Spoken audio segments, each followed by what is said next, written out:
त्यांच्या चालकांनी सगळ्यांनी पाठवली आहे 7 दिवसात माफी मागा, अन्यथा दाव्याला सामोरं जा असा इशारा सूचित केले. ज्याच्याकडे अपूर्व असते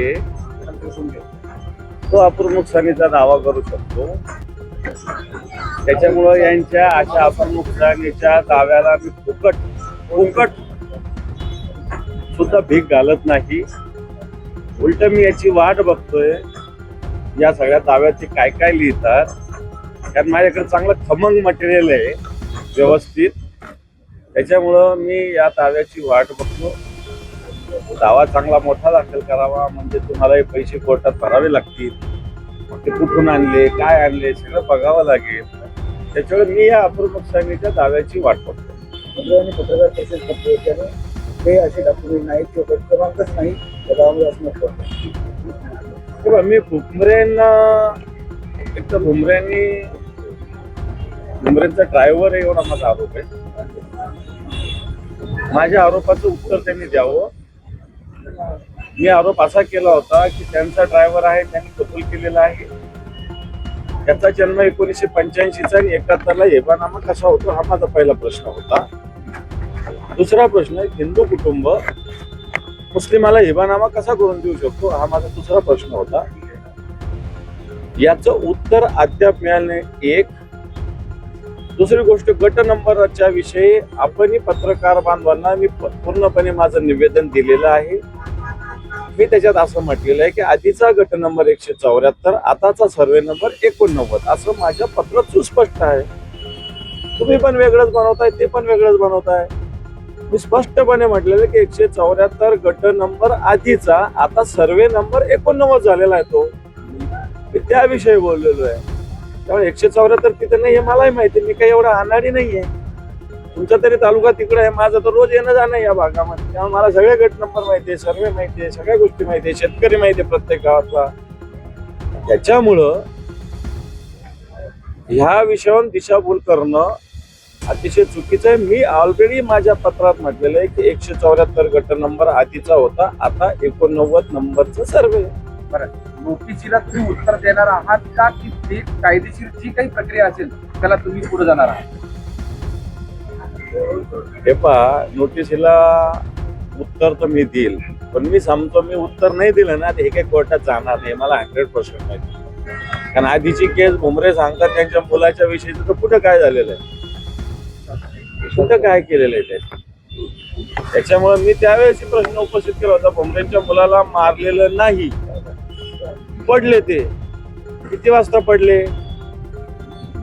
कसे पडले, कोणत्या दवाखान्यात ऍडमिट झाले, त्याचा MLC रिपोर्ट झाला का, डॉक्टरांकडून पूर्ण माहिती घेतली का, ट्रीटमेंट कुठं चालू आहे, पोलीस ज्या एरियात झालं त्या एरियातले पोलीस पोहोचले होते का, या सगळ्या गोष्टी महत्वाच्या आहे ना.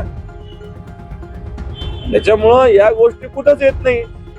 या गोष्टी आल्या त्यावेळेस तिथं कोण कोण होतं त्यांच्या सोबत, त्यांचे मोबाईल लोकेशन तपासले पाहिजे. मला या सगळ्या गोष्टीची 100% माहिती आहे. कोण होतं, काय होतं, काय झालेलं आणि कसे पडले मला चांगलं माहिती आहे. मी काय उगाच आरोप करायला बसलो नाही. आता या गोष्टी 1.5 वर्ष झाले, अजूनपर्यंत का काही नाही झालं. त्याच्यामुळं माझा मूळ प्रश्न या समृद्धी महामार्गाच्या 1150 कोटी रुपये ढापण्याचा प्रयत्न झालेला आहे. एक ड्रायव्हर एवढी हिंमत करू शकत नाही. याचा अर्थ असा समजायचा की उत्तर तुम्ही देणार नाही, जे काही होईल त्यांनी करावं, त्याला तुम्ही सामोरं जायला तयार आहात. नाही दिलं उत्तर देणार मी. उत्तर 100% देणार. मला काय प्रॉब्लेम उत्तर द्यायला. माझ्या वकिलाकडे मी पाठवून दिले, मी तर वाचलं पण नाही. ते वकिलांकडे पाठवून दिले. मला माहिती याच्यात दम नाही. मी आता कलेक्टरना भेटेल सोमवारी. या सगळ्या प्रकरणाचे तुम्हाला ते हिबानामाच देतो मी आता 1971चा, तो त्यांनी बनवलेला आहे. त्याच्यात फोटो आहे, आधार कार्ड, सगळ्या गोष्टी त्याच्यात असतील 100%. तोच देतो तुम्हाला. मग त्यांनी सांगावं की तो मी नाहीये म्हणून. हे पण माझं चॅलेंज आहे त्याला. माझं हे पण त्याला चॅलेंज आहे, जो हिबानामा झालेला आहे या प्रकरणात तो मी नाहीये, हे पण त्यांनी प्रूव्ह करावं. चला मी त्याच्यातही तुम्हाला येऊ शकतो. आणि खरं तर याच्यात पोलिसांनी त्याच्या केसमध्ये याला पाठीशी घातलेला आहे. पोलिसाचा तपास झालेला आहे, पण पोलिसांनी त्याला आतमध्ये घ्यावं आता. आणि किती हिबानामे केले आतापर्यंत. आणि तो वकील कोण गावाने आहे, तो हेच लूटमारीचे धंदे करतो या शहरामध्ये.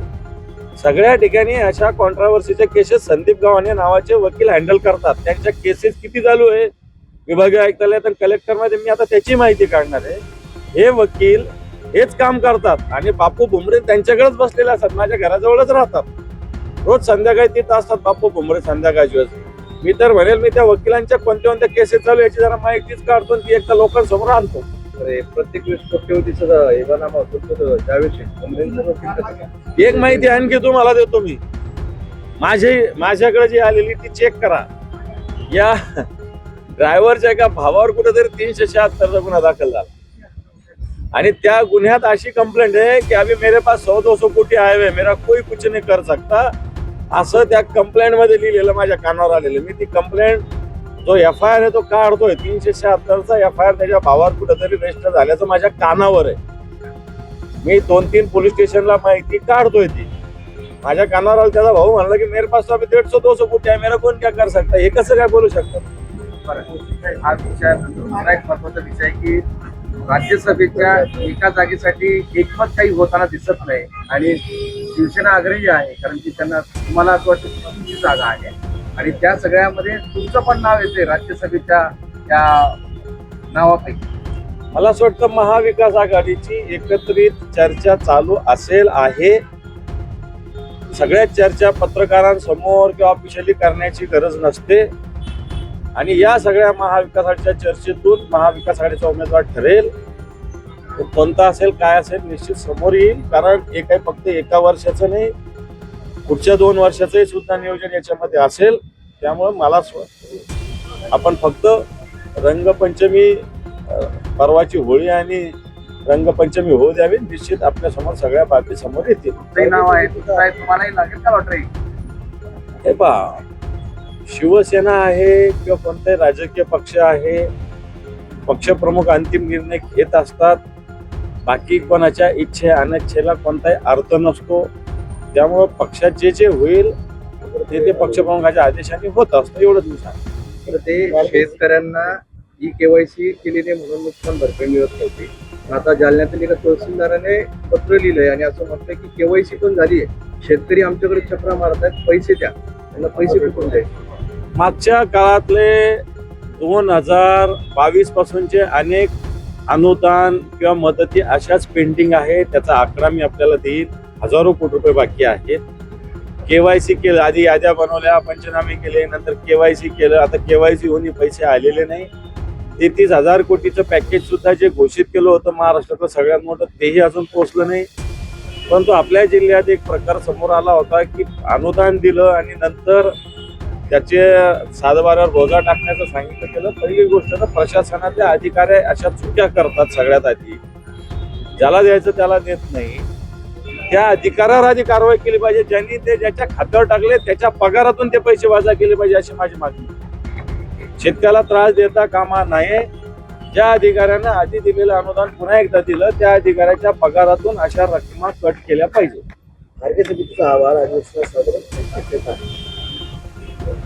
फार लवकर होत नसतो, अशा अहवाल शेवटच्या टप्प्यात होत असतात.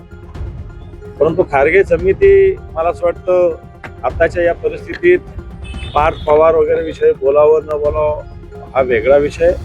परंतु खारगे समितीचा अहवाल येत असेल आणि त्याच्यात जर पार्थ पवार नसेल तर त्या समितीच्या अहवाला कोणताही अर्थ नाही.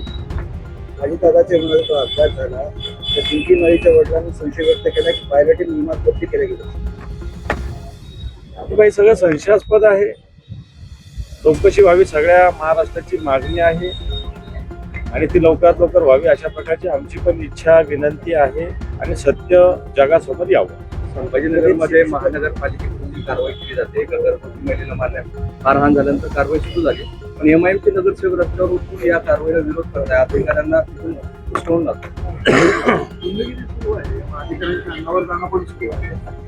अधिकाऱ्यांनी पोलीस दल सोबत आहे, सुरक्षा व्यवस्था सोबत आहे. नियमाचं कायद्याचं पालन अधिकाऱ्यांनी पण केलं पाहिजे, नगरसेवकांनी केलं पाहिजे, जनतेनं पण केलं पाहिजे. तो कोणत्याही पक्षाचा असो, उद्या आमच्याही पक्षाचा नगरसेवक असेल त्यांनी असं कृत्य केलं तर मला वाटतं अधिकाऱ्यांनी रीतसर या सगळ्या बाबतीत कायदेशीर बाबी पार पाडल्या पाहिजे. महानगरपालिकेचे आयुक्त सगळ्यांचे लाडके राज्य